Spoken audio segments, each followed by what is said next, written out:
Well, it's only been 2 weeks since the last time he joined us here for an update, but in the meantime, our Ontario Hub's field producer, Jeyan Jeganathan, has been all over the place, and we mean all over the place.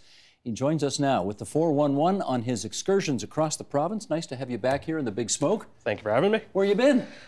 Doing a lot of kilometers. So my 1 week I was in Ottawa, and Long Sault as well, which is just a little bit west of Cornwall. And then I spent some time in northwestern Ontario. I was in Thunder Bay, Marathon, Terrace Bay, and White River. Oh my goodness, I'm writing them all down here. I can't keep up. Okay, well, let's start to go through some of the stuff that you did here, because one of the things that you were doing in northwestern Ontario was looking at a problem they have had since time immemorial: physician retention. What do we need? If you live south of the French River, what do you need to know about this? It's like you said, it's not a secret. Healthcare in the north lags when you compare it to the rest of Ontario. The roughly 800,000 people that live there suffer from poor health, limited access to healthcare, and unfortunately, because of that, live a much shorter lifespan. According to a study by the Health Quality Ontario earlier this year, they said that in the north, they have the lifespan for those is 3 years fewer than the provincial average. That's in northwestern Ontario. People there also complain about multiple chronic conditions. They also say that they are less likely to go see a family doctor or a physician. I think that's the biggest problem there. Less likely, well, I guess less likely in part for cultural reasons and also because many of them simply don't have one. Exactly. Yeah, okay. Listen, I can remember, going back 30, 35 years covering this story, and successive Ontario governments have tried to tackle this issue, some with more success than others. I know, for example, the Northern Ontario School of Medicine was started in Thunder Bay and Sudbury to try, on the theory that if you train doctors in the north, they'll actually stay in the north. But what out there is working? So let's talk incentives. The government has an incentive for doctors who want to practice in Northern Ontario. And the idea is they don't want a quote-unquote one and done. They want doctors to be there for a while. So for doctors who are able to practice for 4 years, 4 consecutive years, they do get north of $100,000 on top of their salary. So that's an incentive there. You touched on the Northern School of Medicine there. They've actually been able to keep their doctors in the north. They've started to track how many of their graduates have been staying. Since 2011, 94% of their doctors have stayed, but it doesn't tell the full picture. Those doctors are staying in cities like Thunder Bay, Sudbury, Timmins, Sault Ste. Marie. They're not staying in cities like Geraldton or White River or Terrace Bay, which is that's where they need to be. That's where there's more need, but that's still progress. There is progress, oh, for sure. I mean, 94% retention rate is pretty impressive. That's exact, yeah. Huh. Let's do another example. I don't think White River, Ontario was on your list of places, but we're going to talk about that anyway. I was in White River, exactly, and it's a community that was actually, it's located, for people who don't know, it's located right in the smack dab of Sault Ste. Marie and Thunder Bay. So we're looking between the two of them. Right between the two. So we're looking at a community of about 1,000 people, but no doctor.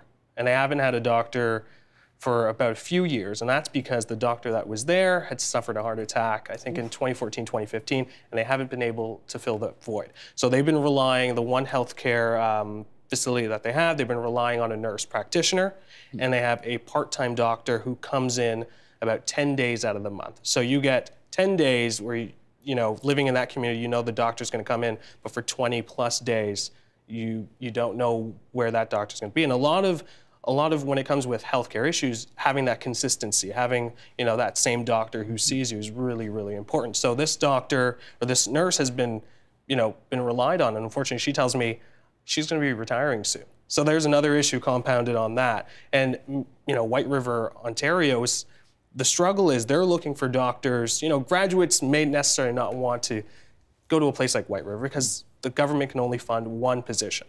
For a young doctor, that's a lot to take on. You don't have that mentor or a group of doctors that you can rely on if you have questions. So it's not necessarily the best place for graduates to be there, and that they're having trouble. They don't have budgeting. They don't have any money to go recruit doctors or go to any of these recruitments or go to Northern Ontario School of Medicine to kind of attract their doctors here. They have to do it the old-fashioned way and write an ad in a magazine, and hopefully that will get them there. So if you have a problem that the nurse or the nurse practitioner can't handle, and it's one of the 20 days a month when there's no doctor, you drive into the Sault? You're getting in your car. You're getting in your car if you can. You're getting in your car and you're driving. Yeah. That's a long way to go. Okay, another example, marathon. Marathon, just an hour and a half away from White River, but it is seen as the model in rural medicine. Why so? So they had the same issue in mid-1990s. They had about one doctor overworked, worked 5 days a week, 365, and he just called it quits. He left, but he was drawn back to Northern Ontario, but he said, I want to change how we do this.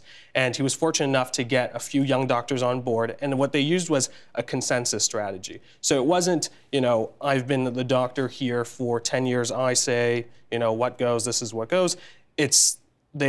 Everyone has a say in terms of what gets done, and it's all about, nowadays with doctors, it's all about quality of life.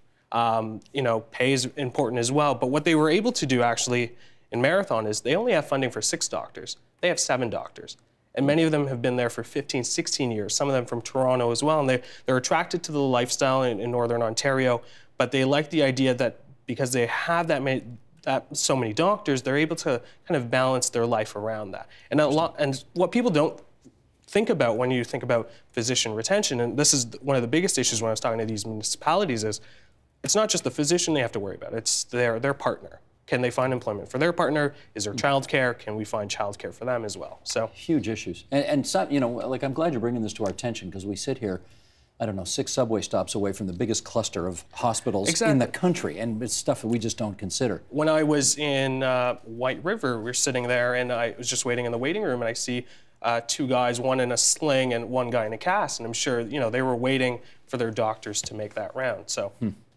let's do a little right-angle turn here. We are coming up on Remembrance Day, and you've done, I should say as well, you've done a piece on this, right? You've done some shooting, you're editing, you're writing. A couple of weeks we'll look for that piece on the website. Francis Pegahmagabow, as we think about Remembrance Day, you're thinking about him. How come? I'm going to throw some numbers at you. 378 kills, over 300 captures, and one of only 38 Canadians to earn a military medal with 2 bars, and that's the modern equivalent to the Medal of Military Valor.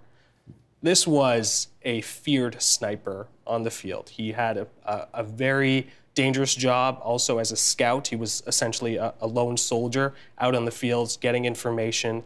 When I was doing my research, there was a lot to go through, and I was surprised that I did not hear about him before. You hear about the American sniper, and this was the true sniper. Well, this is 100 years ago, though, right? This is World War I. Why do you think it's important that people remember Francis Pegahmagabow? When it comes to Remembrance Day, we think of battles like Vimy Ridge, or we think of our relatives that may have had a role in the wars, or we think of individuals. We can think of John McCrae, a poet for Flanders Field, but we don't think about Indigenous soldiers, and we don't think. And I think in a time of reconciliation, it's really important. I don't think a lot of people know that 4,000 First Nations soldiers volunteered to fight in the First World War, and this is someone who not only had an astonishing record on the battlefield, but he did off the battlefield. He fought, shoulder to shoulder with his comrades on the field, but when he came back to Canada, he still had to fight because he was still not recognized as a citizen of Canada. And so that fight led him, he became a member of council, a chief and supreme chief. He fought for things here. So I think, this Remembrance Day is important that we remember all Canadians. In which case, let's do that. Here's Jeyan Jeganathan's piece on Francis Pegahmagabow. Roll it, Sheldon. When you are over there, break apart a branch, a dry, dead branch, and then chew on it a while. You are not to swallow this, but keep this in your mouth. You will then be able to pass through the lines. This is one of the few war stories Francis Pegahmagabow, Canada's most decorated First Nation soldier, shared after World War I. He was a skilled marksman, credited with 378 kills as a sniper during his 4 years on the front lines. In some ways, he was almost legendary in the war, and this was amongst the members of his own battalion, because he had such extraordinary successes, not just as a sniper, but also as a scout, helping lead men out of situations, harrowing situations that should have, by all likelihood, ended all of their lives. He also seemed to have this ability to come back with this kind of intel that often would allow his battalion and the greater Canadian forces to make these great advancements. So there became this almost semi-urban legend or battlefield legend about the soldier who could become invisible, or the ghost soldier as he might have been called by some. Brian McGuinness never met his great-grandfather, but carries his possessions, and more importantly, his stories. And his stories were so far-reaching, so extraordinary, and so impactful to all peoples that they wanted those shared in a forum that they felt they could perhaps never reach. McGuinness is the author of Sounding Thunder, the stories of Francis Pegahmagabow. McGuinness was very close with his grandparents, who at the time were the last living children of Pegahmagabow.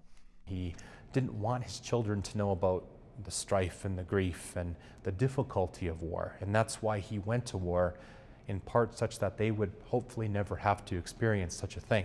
Pegahmagabow was orphaned at a young age. His parents, members of the Wissahickons First Nation on Perry Island near Perry Sound, died when he was just a baby. When Britain declared war on Germany on August 4, 1914, the young Ojibwe soldier was among the first recruits. He was among 4,000 First Nations people who served during World War I. He didn't have to serve, but he volunteered, and he served from the start of the war. He was treated as an equal in the battalion. The accounts by other soldiers talk about Pegahmagabow being really one of the elite soldiers. He was feared throughout the German army. He often ran across the battlefield delivering messages, which was one of the most dangerous jobs during the war. And he was recognized for his bravery. In 1916, he was one of the first Canadians to be awarded the Military Medal. He would go on to earn 2 more.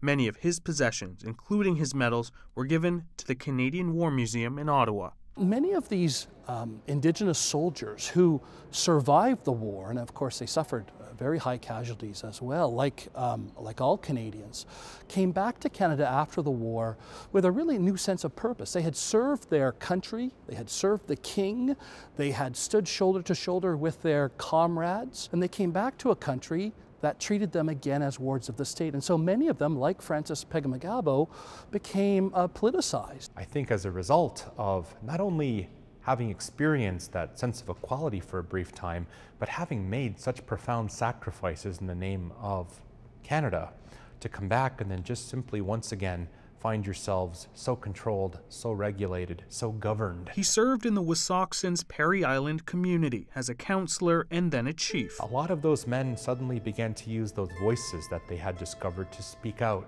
against what they felt was very, very wrong. He fought against taxation for Indigenous people and for land rights.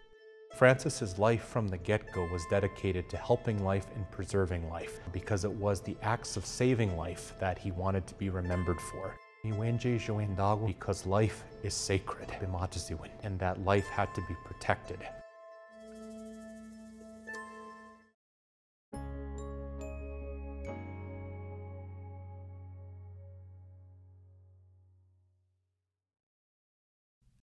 Help TVO create a better world through the power of learning.